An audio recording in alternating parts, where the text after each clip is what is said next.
पाकिस्तान की नामवर अदाकारा कुबरा खान ने मद्दाहों को बड़ी खुशखबरी दे दी। कुबरा खान ने तस्दीक की है कि वो फरवरी में शादी के बंधन में बंधने जा रही हैं।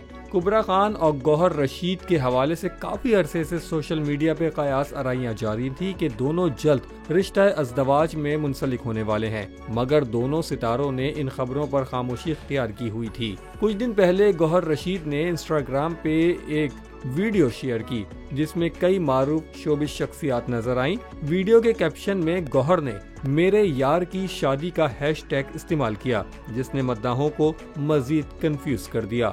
हाल ही में एक तकरीब में कुबरा खान से शादी से मुतालिक सवाल किया गया। जब इनसे पूछा गया कि क्या वो फरवरी में शादी कर रही हैं, तो अदाकारा ने मुस्कुराते हुए कहा जी हाँ।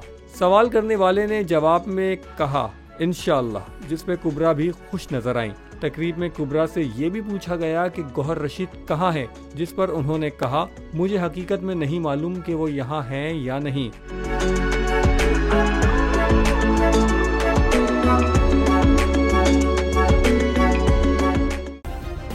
सब्सक्राइब करें और बेल दबाएं ताकि कोई खबर रह न जाए।